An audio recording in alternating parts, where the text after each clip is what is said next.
नमस्कार प्रशिक्षुओं, आपका बहुत बहुत स्वागत है आपके अपने करंट हेवन के यूट्यूब चैनल पर। साथियों, आप लास्ट तक बने रहेंगे। यह सेशन डेली 9 बजे होती है, जो कि आपके शिक्षा जगत से हर एक इन्फॉर्मेशन आपके लिए यहाँ पर लाया जाता है, चाहे वह जिस भी विभाग से जुड़ा हो। रही बात डीएलएड के लिए, तो यह स्पेशल रहता ही है। और खैर, अगर किसी और के बारे में आप जानकारी चाहते हैं तो डेली आप कमेंट कर दिया करें। इस सेशन में आपको उसके बारे में जरूर बताया जाएगा। जो जहाँ तक जानकारी होगी आपको बिल्कुल सही दिया जाएगा, और गलत तो सोचिएगा भी मत, ठीक है ना। साथियों, अगर अभी तक आपने शेयर नहीं किया है तो अपने भाइयों को, अपने जो भी रिलेटिव हैं, सबको शेयर कर दें, जिससे कि वो भी यहाँ पर आ सकें और डेली सेशन को ज्वाइन कर सकें। और रही बात सारे क्लासेस की, तो यूपी टेट के एग्जाम्स के लिए बिल्कुल पीछे मत हटिए आप, और लगे रहिए। और ग्रुप डी की बात करें तो ग्रुप डी के लिए बच्चे बहुत उतावले हुए हैं, तो वहाँ पर भी उनका सेशन चला दिया गया भाई। एक सुबह जीके का आता है टॉपिक वाइज, कभी जीके का टॉपिक वाइज आया करेगा, और कभी साइंस का फुल लेंथ टेस्ट आया करेगा। और एक डेली टेस्ट आपका, जो कि 3 से 4 के बीच में शाम के समय डेली आएगा, उसको आप दीजिए, ठीक है भाई। और रहेगी बात क्लासेस की, इंडियन ज्योग्राफी या फिर इन्वायरमेंट, या फिर आपका अगर आप पढ़ना चाहते हैं वर्ल्ड ज्योग्राफी, हिस्ट्री, ये सब आइए, आप प्लेलिस्ट में अवेलेबल है। कॉन्टिनेंट वाइज अगर सारे लेक्चर आप देखना चाहते हैं, हर एक कॉन्टिनेंट के बारे में जानना चाहते हैं, तो उसका भी एक लेक्चर प्लेलिस्ट में आपको मिल जाएगा। मतलब कि आएंगे प्लेलिस्ट में, आपको सारा का सारा 6 कॉन्टिनेंट्स के बारे में जो पढ़ना होता है वो आपको पूरा का पूरा अवेलेबल है, देख सकते हैं विथ मैपिंग, ठीक है भाई।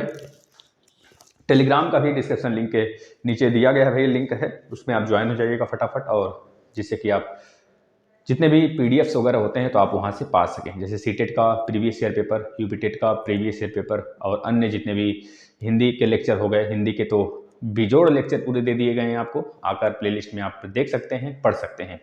और जो बच्चे डीएलएड सेकंड सेमेस्टर मैथ की तैयारी करना चाहते हैं, अभी 4th सेमेस्टर की मैथ की तैयारी करना चाहते हैं बेहतरीन तरीके से, तो उनके लिए भी मैराथन पूरा लगाकर खत्म कर दिया गया है। प्लेलिस्ट में पड़ा है सारा क्लासेस, आप आकर देख सकते हैं। चलिए, आज जो चर्चा होने वाला है सीटेट एडमिट कार्ड को लेकर। बच्चों, आपको पता है कि सीटेट के लिए जो 17 दिसंबर है और 16 दिसंबर का सेकंड शिफ्ट है, यह दोनों पेपर कैंसिल हुआ है। अभी इसका कोई नोटिस नहीं है कि एग्जाम कब होगा, लेकिन जब भी होगा यह 13 जनवरी के बाद ही होगा, उसके बीच में पॉसिबल नहीं है। और कुछ बच्चों का यहाँ पर एडमिट कार्ड नहीं डाउनलोड हो रहा था सीटेट में। अगर बात करें, बच्चों का एडमिट कार्ड नहीं डाउनलोड हो रहा है, बच्चे बोल रहे हैं सर मेरा 20 को 21 को एग्जाम है और एडमिट कार्ड नहीं डाउनलोड हो रहा है। तो बच्चों, कोई बात नहीं है, घबराने की बात नहीं है। वो हो सकता है थोड़ा सा साइट बिजी हो, डाउनलोड होगा थोड़ी देर में और आप लोग डाउनलोड कर लेंगे। थोड़ा सा इंस्ट्रक्शन जरूर पढ़ लेंगे, नीचे एडमिट कार्ड के नीचे जो इंस्ट्रक्शन दिया होता है, जिससे आप खुद संतुष्टिपूर्व आप संतुष्ट हो जाएं कि हाँ, वह सारी चीज़ें हमें पता हैं जो एग्जाम में ले जाना है भाई, ठीक है। कितना भी कोई बता ले, अगर अपने से खुद आदमी पढ़ ले ना इंस्ट्रक्शन, तो मतलब कि एक तरह से श्योर हो जाता है कि हाँ, इससे बाहर तो कुछ है ही नहीं भाई। ग्रेजुएट हो, पढ़े लिखे हो, थोड़ा सा इतनी तो जानकारी होनी चाहिए। वैसे हम सभी लोग पढ़ते हैं, भले ही किसी के बहकावे में आकर कुछ प्रशिक्षु गलती कर देते हैं, लेकिन ऐसी बात नहीं है। अगर आप अपने पे विश्वास करने लगे तो किसी दूसरे की आवश्यकता ही ना पड़ेगी, ठीक है ना। तो एडमिट कार्ड डाउनलोड हो गया होगा, हम यही मानते हैं, और सभी लोग अपना आधार कार्ड भी रख लिए होंगे, प्लस पेन, एक ब्लैक पेन या फिर ब्लू पेन, ब्लैक ब्लू दोनों ले लेंगे। एक ट्रांसपेरेंट अगर मिल जाए तो अच्छी बात है, एक बॉटल का पानी ट्रांसपेरेंट, दो, या फिर सिंगल मास्क या फिर डबल मास्क ले लेंगे भाई, क्योंकि दूर की यात्रा होगी, थोड़ा सा गर्म उलन कपड़े वगैरह भी लेकर ही जाएंगे आप लोग, ठीक है। आरआरसी ग्रुप डी कब तक खत्म होगा? देखिए, इसमें 2 चीज़ें पहलू पे आ रही हैं। अगर आरआरसी ग्रुप डी के बच्चे मांग किए हैं कि इसमें कौन सा बुक लें, तो एक स्पेशल बुक आता है जीनियस करके, अगर आप लेना चाहते हैं तो ले लें। उसमें टेस्ट सीरीज है, सारा का सारा टेस्ट सीरीज सॉल्व करें, और प्लस एक लूसेंट ले लें भाई। बस यही दोनों पर्याप्त हैं। अगर आप पढ़ते हैं डेली कम से कम 30 से 40 अगर टेस्ट सॉल्व कर लेंगे, जो हम चैनल पे कराएंगे, उसके सिवा उससे बाहर कुछ नहीं पढ़ने की जरूरत है, बस वही लेवल रहेगा। और रहेगी बात ग्रुप डी की, तो जीनियस करके एक बुक आता है, आप उसको ले सकते हैं, उसमें प्रैक्टिस सेट दिया है। और इसकी बात करें कब खत्म होगा, तो इतना मान लें कि अप्रैल में एसएससी ने अपना कैलेंडर जारी कर दिया है। तो अप्रैल से एसएससी का अप्रैल लास्ट या फिर अप्रैल मिड से या फिर लास्ट वीक से अप्रैल के एसएससी का पूरा एग्जाम स्टार्ट है। और उसके पहले यानी कि 23 फरवरी से आपका अगर ग्रुप डी की अनाउंसमेंट हुआ है, स्टार्ट होना है, तो 23 फरवरी से लेकर 23 फरवरी, मार्च, अप्रैल, मतलब मार्च पूरा और इधर आधा, मतलब 2 महीने में लगभग आपके एग्जाम समाप्त हो जाएंगे। ये तो कन्फर्म है, 100% है, क्योंकि जब शुरू करेगी तो खत्म एसएससी की एग्जाम से पहले कर लेगी, क्योंकि जो कंडक्ट कराने वाली एजेंसी है वो हमारी टीसीएस ही होगी, टाटा कंसल्टेंसी। आपको पता है, बहुत ही स्पेसिफाई तरीके से, बहुत ही विधिवत, बहुत ही स्वच्छ रूप में एग्जाम कराती है। खैर, वो अलग बात है कि जो आपके यह हो गया, क्या नाम है, आयन डिजिटल जोन है, यहाँ से बहुत पेपर लीक भी होते हैं। खैर दोनों अगर एक ही संस्थान अगर दोनों स्वच्छ काम करते हैं, क्योंकि एसएससी के मैक्सिमम जो कंडक्ट एग्जाम कराती है टीसीएस कराती है और रेलवे का भी, तो यही कराएगी इस बार भी, कोई चिंता के विषय नहीं है। आगे बात करें डीएलएड फोर्थ सेमेस्टर के रिजल्ट की, तो डीएलएड देखिए, इसके पहले हम बात करना चाहेंगे कि अधिकारियों पर जांच बैठाना है, क्योंकि डीएलएड सचिव जी द्वारा कहीं से कोई सूचना ऐसा मिला है कि भाई जो अधिकारी हैं वो पैसे रुपए लेकर कापियां चेकिंग कर रहे हैं, है ना। ऐसी बातें अफवाह के रूप में या फिर कहीं से लीकेज हुआ हो, ये तो सही बात है भाई। देखो पैसे वगैरह लेकर लोग कापियां चेक कर रहे हैं आपकी, और आप ही लोग वो पैसे देते हो, बढ़ावा देते हो। खैर रही बात उनकी जो सैलरी है वो खतरे में पड़ गई है, अगर वह 0.5% लिप्त में पाए जाते हैं, मतलब संलिप्त पाए जाते हैं इस पूरे मामले में, संगीन अपराध में मिले भगत होते हैं, तो इनको 0.5% अगर 0.5% अगर संलिप्त हैं तो इनका लगभग 25% सैलरी काट ली जाएगी। अगर 1% संलिप्तता पाई गई तो मतलब कि या इनकी सैलरी 50% जाएगी। हम तो कहते हैं सैलरी ही क्यों खा रहे हो, इनका पूरा नौकरी खा जाओ भाई ऐसे लोगों का। कम से कम यह रहेंगे तो फिर से यह वही काम करना चाहेंगे जो ये पहले कर रहे थे। अगर अब संगीत मतलब अब एक तरह से सामने आ गया है, लेकिन हो सकता है भविष्य में सामने नहीं आए, और कितनों का इन्होंने ज़िंदगी खराब करा होगा। तो इसका मतलब है कि इनको मतलब डिमोट कर दो या फिर नीचे भेज दो, इनकी जो है कि प्रमोट के सिवा इनके डिमोशन करा दो, या फिर इनका नौकरी ही चली जाए तो ही बेटर होगा। अन्यथा कंडीशन में यह रुकने वाले नहीं, क्योंकि आदमी का सिग्नेचर और नेचर नहीं बदलता है भाई, ठीक है ना। और रह गई बात इनकी वजह से, अगर कह रहे हैं कि डीएलएड सचिव जी मतलब जो आपके पीएनपी सचिव जी हैं कह रहे हैं कि भाई इनकी वजह से या फिर इस तरह प्रोसेस की वजह से हमारी रिजल्ट प्रक्रिया में देरी हो रही है, या फिर आपके प्रक्रिया में देरी हो रहा है, डीएलएड के बारे में सोच कम रहे हैं, तो यह एक तरह से बरगराने की बात है, कुछ नहीं, ये बलगरा रहे हैं हम लोग को। और रहेगी बात इनकी, तो यह अगर कह रहे हैं 25 दिसंबर को रिजल्ट आने की, तो उससे पहले भी तो ये बोले थे भाई सेकेंड वीक में रिजल्ट आ जाएगा आपका। देखिए सचिव का क्या है, वो चेंज हुए या आए गए वो कुछ और कहे या कुछ और के, लिए पद की वैल्यू होनी चाहिए भाई। अगर आप पद पे बने हो तो पद पे रहकर उसका अस्तित्व है भाई, कुछ उसका अस्तित्व है ना। तो अगर अस्तित्व है उसका, तो उस पर रहकर ही उन्होंने कुछ बोला था ना, हमारे उपाध्याय सर जी, और आप भी उसी पद पर आसीन हो। अगर आपने भी बोला है सारी चीज़ें, वो जो बोल के गए हैं वो चीज़ें अगर सत्य हैं, या फिर वह अधिकारी थे, तो उनकी बातें भी तो सत्य होती हैं, उनकी बातें भी तो सत्य थी। अगर आप उस पर आके उनकी बातों को काट रहे हैं, तो मतलब कि दोनों लोग का जो पद है वो अलग अलग मान सकते हैं, या फिर सोचने का तरीका अलग अलग हो, यह भी कहा जा सकता है। या फिर साफ साफ है कि आप कुछ और करना चाहते हैं हम लोग के साथ, वह कुछ और करना चाहते हैं। अब कौन सही है कौन गलत, इसमें तो ये बच्चे बताएंगे। और रह गई बात कार्य सुचारू रूप से चलाने की, तो हम तो यही मानते हैं कार्य सुचारू रूप से वही चला रहे थे। अगर वो रहते तो शायद रिजल्ट भी आ गया होता और एग्जाम डेट भी अनाउंसमेंट हो गया होता। और रह गई बात सेकंड, जो डीएलएड सेकंड सेमेस्टर के बच्चे बैक लिए हैं, और जो बच्चे पास हुए हैं, तो इसमें एक शर्त है बच्चों, देखना जरा। देखिए आप लोग अगर प्रमोशन के लिए प्रमोट होने के लिए लगे रहेंगे तो 100% प्रमोट होना तय है, क्योंकि यहाँ पर साफ साफ बात है कि हमें देरी हो चुकी है। अब हम एग्जाम देना नहीं चाहते हैं, एग्जाम ना ही देंगे, हमें देरी हुई है, हमारा प्रमोशन चाहिए भाई, हमें प्रमोट करना है। थर्ड सेमेस्टर का एग्जाम हम नहीं देने वाले हैं, आप लोग डटे रहिएगा। लेकिन यहाँ पर एक इनका डिमांड है कि जो बच्चे सेकेंड सेमेस्टर पास हुए हैं वो अपना फोर्थ सेमेस्टर का जो उन्होंने टीचिंग किया था उसका उनके पास मतलब प्रूफ होना चाहिए, एक तरीके से जो मिलता है ना रसीद, वहाँ से प्रूफ का कि आपने यहाँ से या फिर इस कॉलेज से आपने टीचिंग करा है।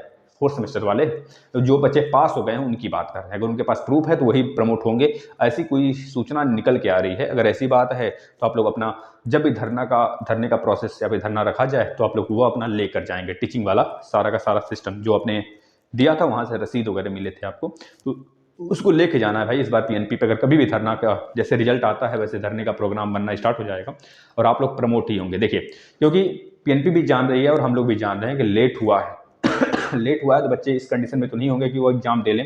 वो जाहिर सी बात है उनके में यूनिटी बनेगी और वह प्रमोट के लिए मांग करेंगे, 100% मांग करेंगे। यही होना चाहिए भाई, क्योंकि अब लेट हुआ है, हम पेपर नहीं देना चाहते हैं, हमारा एग्जाम अब नहीं होना चाहिए, हमें प्रमोट करो, हमारा फोर्थ सेमेस्टर का एग्जाम लो। अगर थर्ड का ही लेना था तो आप पहले ले लिए होते, बात खत्म, ठीक है ना। ये सारी बातें हैं। और रह गई बात सेकंड सेमेस्टर जो बच्चे फेल हुए हैं उनकी बात करें तो अगर देखिए इनका कहनाम है कि बच्चे ने बात किया था, एक प्रशिक्षु ने बात किया था, तो उनका कहनाम था कि आप सेकंड सेमेस्टर में आपका जो एग्जाम है सेकंड सेमेस्टर वाले बैक का, वह जनवरी के बाद सोचा जाएगा।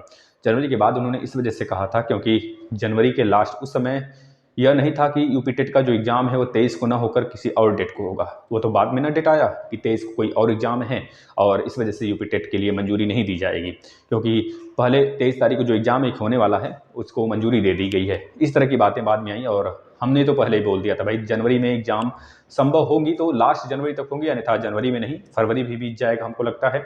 और जब भी एग्जाम हो आप लोग लगे रहिए।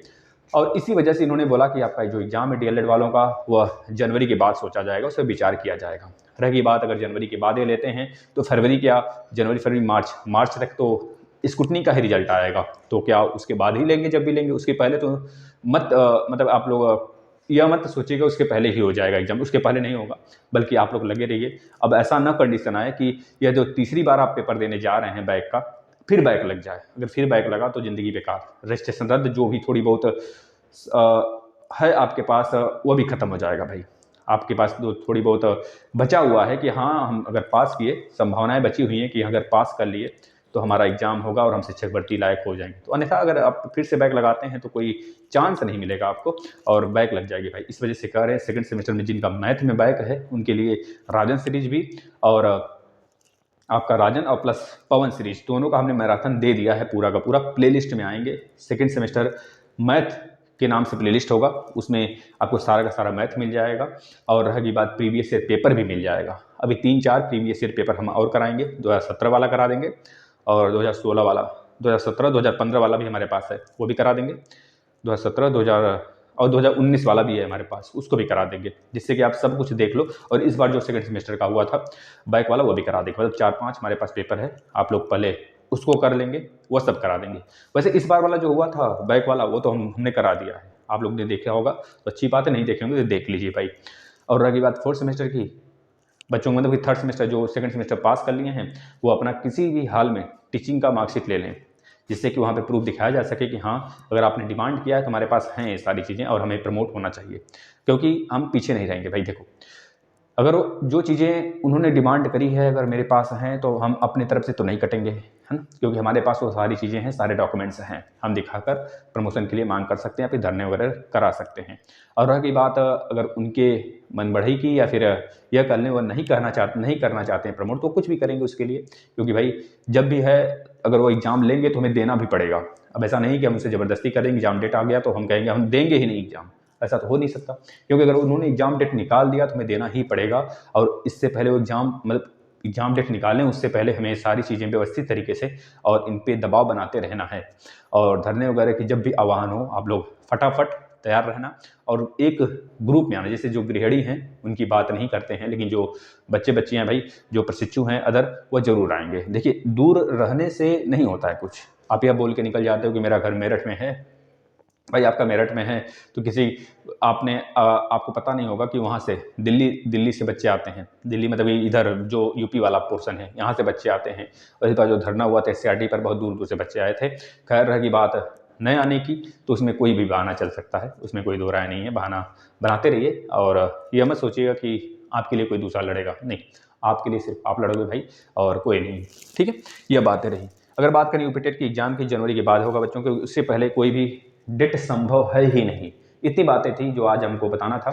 और रहेगी बात एकजुटता की, देखिए हम यही कहना चाहेंगे आपसे कि आप में अगर यूनिटी है तो सारी चीज़ें संभव है, अन्यथा कुछ संभव नहीं है, याद रख लेना। जो भी चीज़ें हैं, जैसे अगर आप यह सोच रहे हैं कि हमारे न जाने से हमारे भाई, हमारे साथी, हमारे बहन, हमारे भाई जो जाएंगे वह हमको प्रमोट करा लेंगे, तो ये आपकी गलतफहमी है। ठीक है आप हो भी जाओगे उनके कहने से, लेकिन कब तक होगे बताना, कब तक उनके बल पे रहोगे? कभी न कभी ऐसा सिचुएशन आएगा कि आपके साथ वो नहीं रहेंगे। जैसे कि अगर हम बात करें 2019 बैच की ही बात करें तो 3 गुट में बट गए हैं लोग, एक तो फ्रेश प्रशिक्षु, एक तो पास प्रशिक्षु, एक तो बैक प्रशिक्षु। तो 3 गुट में बटने का मतलब है कि जाहिर सी बात है, हो सकता है आपका दोस्त कोई रहा हो, वो पास हो गया हो, समझ रहे हैं नहीं, और आप फिर से लटक गए हो, तो अब तो वो आपका साथ देने नहीं आएगा। आखिर था तो दोस्त ही आपका, अब आपका साथ देगा नहीं। अब आप दोस्त बनाओगे किसको? जो बैक वाला है। अब कभी हो सकता है फिर से आप तीसरी बार बैक लगा, तीसरी बार फिर से, भगवान न करे, भगवान नवाज तक ऐसा कुछ हो, लेकिन अगर फिर से अगर आपका बैक लगता है तो आप प्रत्यावेदन के लिए दौड़ोगे, क्योंकि 2018-2017 के लिए प्रत्यावेदन चौथी बार के लिए दिया गया था, लेकिन अब तो वह पास हो गया, अब आपका साथ वो भी नहीं देगा। तो इस तरह से अगर आप कब तक अब अपने लिए नहीं लड़ोगे भाई, याद रखना, जिस दिन आपने ठान लिया उस दिन सब कुछ आपका है, और अपने लिए लड़ना सीख लीजिए। और जो बच्चे 2018 बैच के हैं, जो प्रशिक्षु, अगर वो प्रत्यावेदन नहीं दिए हैं तो 2018 वाले प्रशिक्षु प्रत्यावेदन दे दें, क्योंकि प्रत्यावेदन की संख्या जब तक 500 प्लस नहीं होगी तब तक आपके लिए कोई भी कार्रवाई या फिर सुनवाई नहीं होगी वहाँ पर भाई, याद रख लेना। हो सकता है आपका एडमिट कार्ड भी जारी ना हो और आपका रजिस्ट्रेशन रद्द हो जाए, है ना, सारी चीज़ें हैं। और इन्होंने जो सर्विलांस या फिर सारी चीज़ें जो सिस्टमेटिक ढंग से इन्होंने जांच बैठाया है, बहुत ही बेहतरीन काम किए हैं। हम तो कहते हैं कि जो जितने भी प्राचार्य हैं उनके ऊपर ही नहीं, उनके ऊपर तो आपने लगा दिया जांच, उनके ऊपर जांच हो रही है, सही विधिवत हो रहा है, लेकिन उनके ऊपर भी लगना चाहिए जो स्क्रूटनी में पास हुए हैं। आखिर स्क्रूटनी में तो पास नहीं होते हैं कोई। अगर हम कहें कि 5% या फिर 2% बच्चे, 2% प्रशिक्षु ही पास होते हैं, तो ये सही बात है भाई। देखो, स्क्रूटनी में सिर्फ काउंटिंग में अगर जिनका गड़बड़ी होता है सिर्फ वही पास होता है, अन्यथा के कंडीशन में नहीं पास होते हैं भाई। ये लिखित ले लो मुझसे, नहीं पास, क्या करेंगे बताओ। कोई प्राचार्य चाहेगा कि हम जो कॉपी चेक किए हैं उसको फिर से कोई अलग चेक करे तो उसमें नंबर बढ़ जाए? अगर ऐसा होता है तो मतलब कि उस प्राचार्य की नौकरी खतरे में आ जाएगी, और ऐसा कोई नहीं चाहेगा। कोई नहीं चाहेगा कि हम ऐसा करें। देखो, जब भी होगी गलती तो काउंटिंग में गलती होती है, वैसा नहीं किसी प्रशिक्षु ने 2 लाइन लिखा है, अगर आपसे बोला जाए क से लेकर ज्ञ तक लिखो, तो हर प्रशिक्षु क से ज्ञ तक लिखा है, क से ज्ञ तक, क से ज्ञ तक। तो अगर सबको 5 नंबर दिया गया तो हर एक को 5 नंबर दिया जाना चाहिए। खैर, राइटिंग वगैरह की बात अलग है, एक आध नंबर अगर आप कटते हैं तो राइटिंग वगैरह पे कटेंगे, अन्यथा की कंडीशन में अगर आपने पूरा सोल्यूशन किया है, A to Z जितने स्टेप्स होते हैं, है ना, जैसे मैथ वगैरह का हो गया, स्टेप्स जितने होते हैं उतने फॉलो किए हैं, तो पूरा का फुल मार्क्स अगर एक प्रशिक्षु को भी मिला है 5 स्टेप लिखने से, अगर दूसरा बच्चा भी 5 स्टेप लिखा है उसे भी 5 ही नंबर मिलेंगे। ठीक है ना, ये बात होती है। और खैर, रह गई बात कुछ ऐसे लोगों का जो कि प्राचार्य होते हैं, पैसे लेकर कुछ बच्चों को फेल करते हैं, कुछ को पास करने के चक्कर में। क्योंकि होता है ना भाई, देखो इसमें भी एक कंडीशन होता है बच्चों, जैसे कि मान लीजिए 100% रिजल्ट नहीं आ सकती, 100% रिजल्ट नहीं आ सकता, नहीं दे सकते भाई 100% रिजल्ट डीएलएड में। अगर नहीं दे सकते हैं तो इस कंडीशन में जिन्होंने पैसे दिए हैं उनको तो पास करना अनिवार्य हो जाता है, क्योंकि उनके लिए उन्होंने ठेका ले रखा है।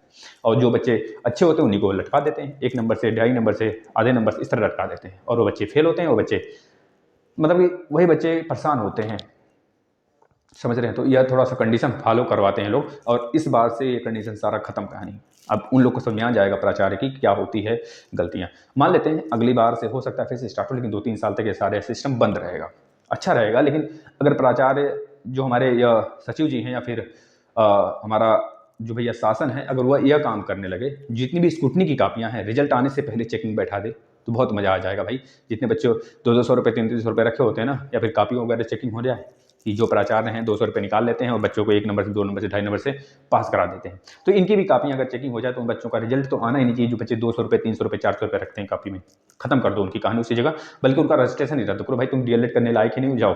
तुम ऐसे किसी भी संस्थान में रहोगे तो उपद्रव करोगे। और पहली बात है, एक तरह से विज्ञप्ति, मतलब एक तरह से आप इस डीएलएड विज्ञप्ति को आप यही झुठलाते रहोगे कि हम तो अच्छा नंबर पाए हैं। अब कोई और प्रशिक्षु होगा, यही बोलोगे आप ना उससे कि 200 रुपये रख देना, अच्छा नंबर पा जाओगे। क्या बोलोगे आप कि हमने मेहनत करके पास हुआ? नहीं, आप यही बोलोगे कि 200 रुपये रख देना, पास हो जाओगे। देखना, ये सही बात है भाई, यह माने हो आप न माने, लेकिन अगर आप जैसे किए रहते हैं वैसे दूसरों को भी बताते हैं, यह 100% सत्य है। क्योंकि अगर आपने 200 रुपये रखा है, आपको लगा कि हम यह चीज़ें नहीं लिख पाएंगे, एक व्यक्ति है जो कि बहुत अच्छे से व्यवस्थित ढंग से लिख कर नंबर पा रहा है, और एक व्यक्ति है कि कुछ लिखा, उसको कुछ नहीं आ रहा है, 200 रुपये उठा दिया, चिपका दिया, स्टेपलर कर दिया, कसुरा 200 रुपये दे दिया, और बोला अगर उसका भाई हो गया, कभी मान लीजिए उसका दोस्त हो गया, दोस्त का भाई हो गया, या फिर गांव का कोई हो गया, डीएलएड करना चाहता है, तो पूछेगा आपसे कभी कि भैया बताओ कैसे पास होना है डीएलएड में, तो वही बोलेगा भाई कुछ नहीं करना है ससुरा, जेब में निकालो 200 रुपये, पास हो जाओगे, इस तरह बोल दोगे। लेकिन जो बच्चे अच्छा किए रहते हैं वो बताएंगे कि हाँ ऐसे ऐसे सिचुएशन करना है आपको, ये सारे के सारे प्रोसेस अपनाने हैं। अगर नहीं भी आता है प्रश्न को, तो प्रश्न को किस प्रकार लिखें कि अच्छा नंबर पाएं, तो वही बता सकता है जो स्ट्रगल किया होता है। अन्यथा के कंडीशन में जो पैसे रखे होते हैं, मान लो अपने निकल गया, आप फंस गए तो काम तो हो गया, आप लटक गए ना, यही तो होगा। बस हमारा यही मानना है कि बस साफ सुथरा रहिए, तभी साफ सुथरा रिजल्ट आएगा। अन्यथा कंडीशन में अगर आज फंस गए तो कल के लिए भोगने के लिए तैयार रहना, क्योंकि कल अगर जांच बैठा ना तो पूरी की पूरी लिस्ट खंगाली जाएगी। अब ये मत सोचना कि डीएलएड की कापियां आज हमारी यहाँ पे जमा हो रही हैं तो 2 साल में, 3 साल में गायब हो जाएंगे। नहीं भाई, वो 20-20 साल तक, या जब तक आप नौकरी करोगे तब तक आपकी कापियां वहाँ पर रखी रहेंगी। अगर किसी भी दिन जांच बैठा, मान लो 1 साल बचा है रिटायरमेंट का, अगर जांच बैठ गया बच्चा ना, पूरा चेकिंग होना स्टार्ट हो गया, पूरी जितने भी मतलब आयोग है, आयोग में जितने लोग हैं सबकी अगर चेकिंग बैठ गई एक बार, है ना, तो उसमें से 50% ऐसे निकलेंगे ना जो कि इस तरह से गलत तरीके से आए हुए हैं, और सबकी ऐसे ही निकलते हैं। पिछली बार जेईई में हुआ था ना भाई, देखना इस बार भी ऐसा बहुत सारी जगह होगा अगर कड़ाई बढ़ती गई तो। जिस प्रकार से प्राचार्य की चेकिंग होने लगी, स्टार्ट हो गई ना, इसी प्रकार से कभी भी चेकिंग बैठ सकता है बच्चों के ऊपर। तो उनकी स्क्रूटनी जितने भी आज बीएड या फिर डीएलएड करके नौकरी पा गए हैं ना, उनकी भी नौकरी खतरे में पड़ सकती है भाई। और कोर्ट कचहरी करते हुए पूरा ज़िंदगी बीत जाएगा, और जितनी कमाई रहेगी 10 साल तक अगर आपने नौकरी करी है तो 10 साल का पूरा जोड़ जाड़ के आपको देना पड़ेगा। यही होना चाहिए और यही सत्य है और यही रूल है, यही होना चाहिए। और अगर अच्छा एक व्यक्ति होता है तो मतलब ख़त्म कहानी उसकी हो जाएगी, समझ रहे हैं। और अच्छे को यहाँ पर न्याय मिलता है, ऐसा ही होना चाहिए भाई। जो न्याय जिसको मिलना चाहिए वो रियल में वही न्याय के योग्य है। अन्यथा की कंडीशन में तो यहाँ पे 50% लोग तो अफवाह वाले हैं। ठीक है भाई, अगर आपको अच्छी लगी हो हमारी बातों को या फिर बुरा भी लगा हो तो कोई बात नहीं, आप डिसलाइक कर सकते हैं, और ना शेयर करने का मन हो तो ना भी शेयर कर सकते हैं। अगर आपको अच्छी लगती हो तभी शेयर करना। और रही बात सब्सक्राइब और बेल आइकन पर क्लिक करने की, तो आपकी मर्जी है। और डेली ये सेशन आपके लिए होता है, आप डेली ज्वाइन करें। और सारे क्लासेस यूपी टेट के दे दिए गए भाई, कहीं से हम कुछ भी नहीं छोड़े हैं, आकर देख लेना। सीटेट का जो थोड़ा सा सीटेट में हम थोड़े से तैयार नहीं हो पाए थे, लेकिन बहुत सारी चीज़ें तब भी, जैसे इन्वायरमेंट हो गया, और वहीं से आएगा इन्वायरमेंट, कहाँ से आएगा। और रही बात मैथ हो गया, लगभग 15 से 20 नंबर मैथ हम कवर करा देंगे आपका सीटेट का। चाहे पेडोलॉजी वाला भी हमने बनाया है, 3 लेक्चर दिया है पेडोलॉजी का, लेकिन देख लेंगे तो शायद आपका 10 नंबर उसी में से आएगा। और जो सीडीपी का है, सीडीपी में जितने सिद्धांत होते हैं हमने दे दिए हैं, करीब 10-12 सिद्धांत हमने दिया, देख लेना। वहाँ से मैक्सिमम प्रश्न आएंगे, जैसे वाइगोस्की हो गए और बहुत सारे, बंडूरा साहब हो गए, इस बार भी आया था 16 वाले में, जूनियर वाले में। तो आएगा भाई, 20 वाले में भी आएगा, 21 वाले में भी आएगा, जब तक एग्जाम चलेगा तब तक आएगा। ठीक है बच्चों, अगर कोई डाउट हो तो जरूर कमेंट करिएगा, और अन्यथा कंडीशन में शेयर जरूर करना भाई, अपने भाइयों को जोड़ते रहना, क्योंकि आपसे ही हम हैं, और आपके सर्वेंट की तरह जब जो बोलते हैं वो सारी चीज़ें होती हैं आपकी। ठीक है बच्चों, धन्यवाद।